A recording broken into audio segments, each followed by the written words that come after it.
ناظرین، جمعہ کے دن سب کام چھوڑ کر قرآن کریم کی یہ صورت صرف اور صرف 3 مرتبہ پڑھ لینا، اور اس کے ساتھ قرآن کریم کی سب سے زیادہ طاقتور مبارکہ کو اپنے ہاتھوں کی انگلیوں پر بھی صرف اور صرف 33 مرتبہ پڑھ لینا۔ انشاءاللہ اللہ اس عمل کی برکت سے گھر کا بچے کو مالدار بنا دے گا۔ یہ عمل لاکھوں فقیروں کو بادشاہ بنانے والا مجرب عمل ہے، تنگ دست کو خوشحال، بیمار کو صحت مند، غریب کو امیر اور فاقہ کش کو بادشاہ بنانے والا شہنشاہ عمل ہے۔ یہ عمل جب ربیع الثانی کے پہلے جمعۃ المبارک کے بابرکت دن میں کیا جاتا ہے تو اس کے نتائج ہزاروں گنا بڑھا دیے جاتے ہیں۔ یاد رکھیں کہ ایسا موقع کئی سال میں صرف ایک مرتبہ ہی ملتا ہے، اس لیے آج ربیع الثانی کا پہلا جمعۃ المبارک کا بابرکت دن ہے۔ قرآن کریم کی یہ صورت صرف اور صرف 3 مرتبہ ضرور پڑھ لینا، اور اس کے ساتھ قرآن کریم کی یہ آیت مبارکہ لازمی 33 مرتبہ پڑھ لینا۔ ناظرین اکرام، یہ وظیفہ بہت زیادہ طاقتور اور مجرب وظیفہ ہے۔ یہ جمعہ کے دن کا سب سے خاص عمل ہے۔ آج کے دن جو شخص بھی قرآن کریم کی یہ سورہ مبارکہ صرف اور صرف 3 مرتبہ پڑھ لے گا تو اللہ تبارک و تعالیٰ اس شخص کے مال میں اتنی برکت ڈال دے گا کہ وہ خود بھی حیران رہ جائے گا۔ اللہ پاک اس شخص کو غیب سے روزی عطا فرمائے گا، غیب سے رزق ملے گا۔ قرآن پاک کی یہ صورت تقدیروں کو بدلنے والی، یہ مبارک صورت بے حد برکتوں والی، یہ مبارک صورت اللہ تبارک و تعالیٰ نے اس مبارکہ میں بہت زیادہ برکت اور شفا رکھی ہے۔ بس آپ نے آج ربیع الثانی کے پہلے جمعۃ المبارک کے بڑے دن میں یہ قرآن کریم کی صورت صرف اور صرف 3 مرتبہ پڑھ لینی ہے۔ سورۃ مبارکہ یہ ہے، بسم اللہ الرحمن الرحیم۔ حضرت علی شیر خدا رضی اللہ تعالیٰ عنہ نے یمن میں اپنے نمائندے کو خط لکھا اور اس سے درخواست کی کہ لوگوں کے ساتھ عدل و انصاف سے پیش آئے، اور آخر میں اسے یہ کام سونپا کہ 10 لاکھ تیر اور اپنا بااعتماد افراد کو ایک خاص کام کے لیے حضرت علی رضی اللہ تعالیٰ عنہ کے پاس بھیجیں۔ اس نے 100 لوگوں کو منتخب کیا اور پھر ان میں سے ان 10 لوگوں کا انتخاب کیا جو اخلاق و کردار میں سب سے افضل تھے۔ ان لوگوں میں عبد الرحمن ابن ملجم مرادی بھی شامل تھا، اور یہ 10 لوگ حضرت علی کے پاس پہنچے۔ ابن ملجم جو کہ شجاع اور فصیح و بلیغ تھا، اس کو ان لوگوں نے اپنا سخن گو بنایا تھا تاکہ حضرت علی رضی اللہ تعالیٰ عنہ سے گفتگو کرے اور مداح میں اس نے جو خود سے اشعار کہے تھے وہ پڑھے۔ اس کے تمام باتوں میں سے ایک بات یہ تھی کہ ہم فخر کرتے ہیں، آپ فرمان دیں ہم سب غلامی کریں گے، اور ہماری تلواریں آپ کے دشمنوں کے لیے آمادہ ہیں۔ امیر المومنین حضرت علی رضی اللہ تعالیٰ عنہ نے اس کو بعد میں اپنے پاس بلوایا اور دریافت کیا کہ تمہارا کیا نام ہے؟ اس نے کہا عبد الرحمن۔ حضرت علی رضی اللہ تعالیٰ عنہ نے دریافت کیا تمہارے باپ کا کیا نام ہے؟ تو اس نے جواب دیا کہ ملجم۔ حضرت علی رضی اللہ تعالیٰ عنہ نے پوچھا کہ کس قبیلے سے ہو؟ کہا مراد سے۔ پھر حضرت علی رضی اللہ تعالیٰ عنہ نے ان سے 3 مرتبہ کہا کیا تم مرادی ہو؟ کیا تم مرادی ہو؟ کیا تم مرادی ہو؟ ابن ملجم نے کہا جی ہاں اے امیر المومنین، میں مرادی ہوں۔ اس وقت حضرت علی رضی اللہ تعالیٰ عنہ نے زبان پر کلمہ توحید جاری کیا۔ ابن ملجم صفین و نہروان کی جنگوں میں حضرت علی کے ساتھ تھا۔ جب لشکر اسلام نے خواری پر غلبہ حاصل کیا تو ابن مریم نے کہا اے امیر المومنین، مجھے اجازت دیں تاکہ میں آپ سے پہلے کوفہ جا کر آپ کی فتح و کامیابی کی خوشخبری کوفہ والوں کو دے سکوں۔ اس پر حضرت علی رضی اللہ تعالیٰ عنہ نے دریافت فرمایا کہ تمہارا مقصد اس کام سے کیا ہے؟ اس نے کہا میں چاہتا ہوں کہ اللہ مجھ سے راضی ہو جائے کہ حضرت علی کی کامیابی سے لوگوں کو خوشحال کروں۔ حضرت علی رضی اللہ تعالیٰ عنہ نے اجازت دی اور اس نے ایک جھنڈا اپنے ہاتھ میں لیا اور کوفہ کی جانب روانہ ہو گیا۔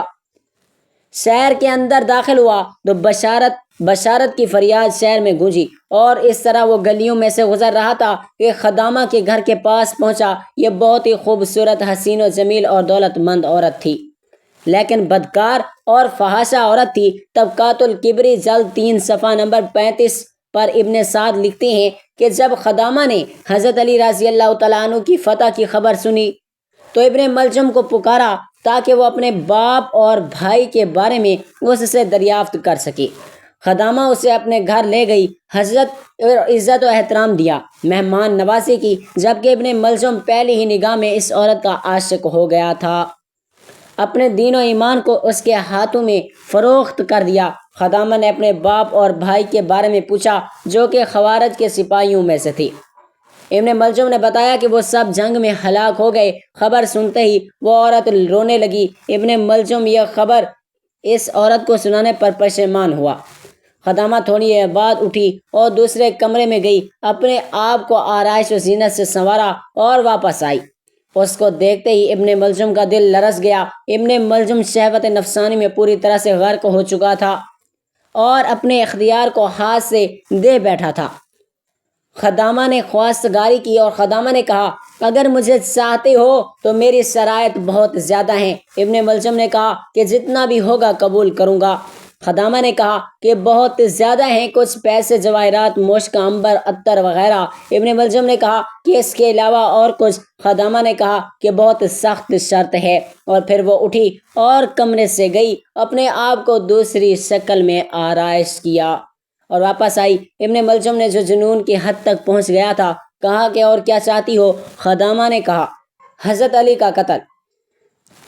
ابن ملجم ایک دم لرز اٹھا اور پریشان ہوا۔ اس سے اگلے دن ابن ملجم کو اطلاع ملی کہ یمن میں اس کا باپ اور چچا مارے گئے ہیں اور اب وہ اپنے باپ اور چچا کی وراثت کا اکیلا مالک ہے۔ یہ سنتے ہی ابن ملجم یمن روانہ ہوا تاکہ بے تحاشا دولت لا کر خدامہ کے قدموں میں ڈال دے۔ وہاں پہنچ کر اس نے سب جائیداد کو فروخت کیا اور تمام مال اور دولت لے کر چل پڑا۔ راستے میں اسے ڈاکوؤں نے لوٹ لیا، وہ سارا مال لے اڑے۔ ابن ملجم جنگل میں سرگرداں تھا، لیکن تھوڑی دیر بعد ایک قافلے سے جا ملا، ان کے ساتھ ہم سفر ہو گیا اور اس قافلے میں وہ لوگوں کا دوست بن گیا۔ ان دونوں کا تعلق خواری سے تھا۔ ان لوگوں نے کہا کہ ہم نے عہد کیا ہے کہ ہم علی، معاویہ اور عمر العاص کو قتل کریں گے۔ اس گروہ کا یہ نظریہ تھا کہ یہ تینوں مسلمانوں کے درمیان اختلاف کا سبب ہیں۔ چنانچہ عبد الرحمن ان لوگوں کی باتوں میں آ گیا، کیونکہ اس نے سوچا کہ اگر وہ ان لوگوں کی بات مان لے تو اسے خدامہ کی خوبصورتی میسر آ سکتی ہے۔ یوں اس نے قبول کیا کہ وہ حضرت علی کو شہید کرے گا۔ وہ کوفہ پہنچا اور سیدھا خدامہ کے گھر گیا۔ یہ فحاشہ خود فروش عورت اس کے لیے شراب لائی، اسے اپنے حسن و جمال سے خوب لبھایا۔ حضرت علی رضی اللہ تعالیٰ عنہ کو قتل کرنے کے لیے ابھارا۔ مسجد کوفہ میں داماد رسول صلی اللہ علیہ وآلہ وسلم حضرت علی شیر خدا رضی اللہ تعالیٰ عنہ پر وار کیا اور تلوار سے ایسا زخم لگایا جس کے اثر سے 200 بازو نشین رسول خدا شہید ہو گئے۔ کوفہ میں کوہرام مچ گیا۔ ابن ملجم کو گرفتار کر لیا گیا۔ حضرت حسن رضی اللہ تعالیٰ عنہ اپنے والد محترم حضرت علی رضی اللہ تعالیٰ عنہ کی میت کو نجف اشرف میں دفنا کر کوفہ واپس آئے تو حضرت علی سے پیار کرنے والوں نے حضرت امام حسن رضی اللہ تعالیٰ عنہ کو منبر پر بیٹھ کر خطبہ کرنے کا حکم دیا۔ حضرت امام حسن رضی اللہ تعالیٰ عنہ منبر پر تشریف فرما ہوئے اور امام صاحب اس قدر غمگین تھے کہ آپ سے بولا بھی نہیں جا رہا تھا۔ حضرت امام حسن رضی اللہ تعالیٰ عنہ کچھ دیر بعد جب تھوڑے سے پرسکون ہوئے تو آپ رضی اللہ تعالیٰ عنہ نے کھڑے ہو کر بڑے جوش سے ایک خطبہ دیا۔ خطبے کے بعد آپ نے حکم دیا کہ عبد الرحمن ابن ملجم کو حاضر کیا جائے۔ جب عبد الرحمن ابن ملجم پیش ہوا تو حضرت امام حسن رضی اللہ تعالیٰ عنہ نے اپنے والد حضرت علی رضی اللہ تعالیٰ عنہ کی وصیت کے مطابق عبد الرحمن ابن ملجم ملعون پر ایک کاری ضرب لگائی۔ ابن ملجم ضرب لگنے سے جہنم رسید ہو گیا۔ ابن بطوط لکھتے ہیں کہ کوفہ کے سفر کے دوران کوفہ کے مغرب میں ایک مکمل سفید زمین کے درمیان ایک حصہ نہایت ہی کالا ٹکڑا دیکھا، اور سب میں نے تجسس کی حالت میں سوال کیا اور اس کے بارے میں تحقیق کی تو اس علاقے کے ایک مکین نے جواب دیا کہ یہ حصہ حضرت علی رضی اللہ تعالیٰ عنہ کے قاتل ابن ملجم کی قبر کا ہے، اور اہل کوفہ کی یہ رسم چل رہی ہے کہ ہر سال یہاں لکڑیاں جمع کر کے 7 دن تک ان لکڑیوں کو جلاتے ہیں، اس وجہ سے زمین کا یہ حصہ کالا ہو چکا ہے۔ ناظرین کرام، 750 عیسوی میں بنو امیہ کی حکومت کا تختہ بنو عباس نے الٹ دیا۔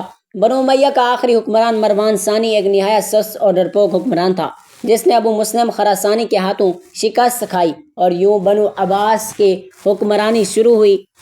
تاریخ کی کتابوں میں درج ہے کہ ابو مسلم خراسانی نے ابو عباس کے ابو جعفر المنصور اور ان کے بھائی ابو العباس اور صفا کو حکمرانی سونپ دی۔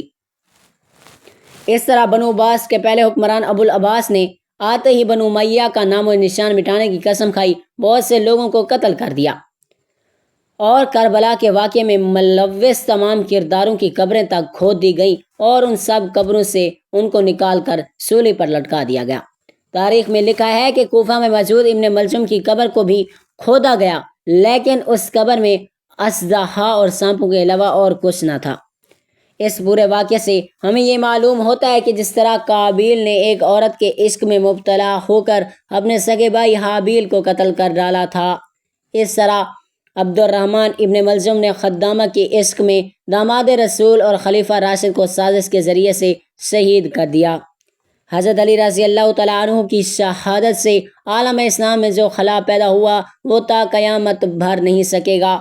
ناظرین کرام، آج ربیع الثانی کا پہلا جمعۃ المبارک کے دن جو شخص بھی قرآن کریم کی یہ بابرکت سورت مبارکہ صرف اور صرف 3 مرتبہ پڑھ لے گا تو اللہ تبارک و تعالیٰ اس شخص کو اتنا رزق عطا کریں گے، اتنا رزق عطا کریں گے، اتنی دولت عطا فرمائیں گے کہ وہ خود حیران رہ جائے گا۔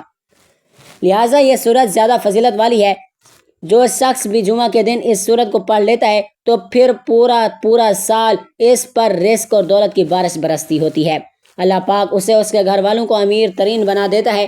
اس شخص کی ہر مشکل، ہر مصیبت کو اللہ تبارک و تعالیٰ ختم کر دیتا ہے اور اس پر اپنا خاص فضل و کرم فرماتا ہے۔ ناظرین کرام، اگر آپ غربت سے تنگ آ چکے ہیں، بہت زیادہ تنگ دستیاں آ گئی ہیں، کہیں سے بھی پیسوں کا بندوبست نہیں ہو رہا، ہر طرف سے راستے بند ہی نظر آ رہے ہیں، تو آج ربیع الثانی پہلے جمعہ کے دن قرآن کی یہ سورت صرف اور صرف 3 مرتبہ پڑھ لیں۔ انشاءاللہ دنیا کی بڑی سے بڑی چیز آپ کے قدموں میں ہوگی۔ یہ سورت اللہ تبارک و تعالیٰ کو بے حد پسند ہے۔ عرش کے بڑے بڑے فرشتے اس سورت مبارکہ کو پسند کرتے ہیں۔ جو شخص بھی یہ سورت مبارکہ پڑھتا ہے تو عرش کے بڑے بڑے فرشتے اس شخص کو جھک کر سلام کرتے ہیں۔ اللہ ایسے انسان سے راضی ہو جاتا ہے اور اس کی بخشش و مغفرت فرما دیتا ہے۔ ناظرین کرام، اب آپ کو یہ بھی بتاتے ہیں کہ وہ کون سی بابرکت سورت مبارک ہے۔ آج کے اس بابرکت عمل کو، بابرکت وظیفے کو آپ نے کس طرح سے کرنا ہے، جان لیجئے کہ آپ یہ عمل جمعہ کے دن کسی بھی وقت کر سکتے ہیں۔ آپ چاہے تو جمعہ کی نماز سے پہلے اس عمل کو کر لیں، چاہیں تو نماز کے بعد اس وظیفے کو کر لیں، چاہیں تو مغرب کو کر لیں، یعنی کوئی بھی مخصوص وقت اس کے لیے درکار نہیں ہے۔ آپ نے سب سے پہلے باوضو ہو جانا ہے اور اس کے بعد کسی بھی جگہ پر مصلح بچھا کر بیٹھ جانا ہے۔ سب سے پہلے آپ نے نبی کریم صلی اللہ علیہ وآلہ وسلم پر درود السلام بھیجنا ہے۔ آپ نے سب سے پہلے 7 مرتبہ درود ابراہیمی پڑھنا ہے، یعنی جو درود نماز میں پڑھا جاتا تھا آپ نے سب سے پہلے وہی درود 7 مرتبہ پڑھ لینا ہے۔ 1 مرتبہ ثواب کی نیت سے میرے ساتھ بھی درود پاک پڑھ لیجئے۔ بسم اللہ الرحمن الرحیم، اللہم صلی علی محمد وعلی آل محمد کما صلیت علی ابراہیم وعلی آل ابراہیم انک حمید مجید، اللہم بارک علی محمد وعلی آل محمد کما بارکت علی ابراہیم وعلی آل ابراہیم انک حمید مجید۔ درود ابراہیمی کو 7 مرتبہ پڑھنے کے بعد آپ نے قرآن کی یہ سورت صرف اور صرف 3 مرتبہ پڑھ لینی ہے۔ جان لیجیے کہ وہ سورت المزمل ہے۔ یہ سورت بہت زیادہ برکتوں والی سورہ مبارکہ ہے۔ اللہ تبارک و تعالیٰ نے اس سورہ مبارکہ میں بہت زیادہ برکت رکھی ہے، بہت زیادہ طاقت رکھی ہے اور بے حد شفا رکھی ہے اس سورت مبارکہ میں۔ ناظرین کرام، جان لیجیے کہ اس سورت مبارکہ کی فضیلت کے حوالے سے آتا ہے کہ ہر طرح کی مشکل، ہر طرح کی پریشانی، سخت سے سخت مصیبت کے وقت اگر کوئی شخص قرآن کریم کی سورت مبارکہ پڑھ لیتا ہے تو اللہ تبارک و تعالیٰ پلک جھپکتے ہی اس شخص کی ہر بڑی سے بڑی مصیبت کو، ہر طرح کی مشکل پریشانی کو ختم کر دیتا ہے۔ اللہ تبارک و تعالیٰ اس شخص کی ہر طرح کی حاجت کو پورا فرماتا ہے، اسے مشکلوں کے جنجال سے آزادی عطا فرما دیتا ہے۔ جان لیجیے کہ حضور نبی کریم صلی اللہ علیہ وآلہ وسلم کا ارشاد گرامی ہے کہ جب کوئی اس سورت کو مصیبت کی حالت میں پڑھے گا اللہ جل شانہ اس کی مصیبت کو دور فرما دے گا۔ جب کوئی سورت المزمل مبارکہ کو پڑھے گا اللہ تعالیٰ اسے دنیا اور آخرت میں خوش رکھے گا، اس کا افلاس دور ہوگا۔ جس مشکل کے لیے پڑھی جائے گی وہ مشکل آسان ہوگی۔ جان لیجیے کہ جو کوئی اس سورت مبارکہ کو 7 مرتبہ روزانہ پڑھے گا اس کے رزق میں اللہ تعالیٰ کشادگی عطا فرمائیں گے۔ اگر کوئی مسئلہ حل نہ ہو رہا ہو تو 40 روز بلا ناغہ خلوت میں 40 مرتبہ پڑھیں۔ ایک روایت کے مطابق جو کوئی 1 سال تک بعد نماز فجر روزانہ 11 مرتبہ پڑھے کرے اس کے رزق میں برکت ہوگی، کبھی غریب و محتاج نہیں ہوگا۔ روزانہ پڑھنے والے کی اللہ تعالیٰ دینی اور دنیاوی مشکلات، آنے والے حادثات و خطرات کو دور کر دیں گے۔ اگر سورۃ مزمل کو پڑھ کر حاکم کے سامنے پیش ہوں تو حاکم مہربان ہوگا۔ ہر روز بعد اذان نماز عشاء 11 مرتبہ سورۃ المزمل باقاعدگی سے پڑھنا فراخت دینی اور دنیا کے لیے بہت مجرب عمل ہے۔ ناظرین کرام، یہ وہ سورۃ مبارکہ ہے جو عرش الہی میں بہت زیادہ مشہور و مقبول ہے۔ عرش والے اس سورت کو بہت زیادہ پسند کرتے ہیں۔ اس سورۃ مبارکہ کو پڑھتے ہی آپ کے پیارے سارے کے سارے بند دروازے کھل جائیں گے۔ آپ کے جو بھی بندشیں ہوں گی، آپ کی جو بھی بڑی سے بڑی مشکلات ہوں گی، انشاءاللہ پلک جھپکتے ہی ختم ہو جائیں گی۔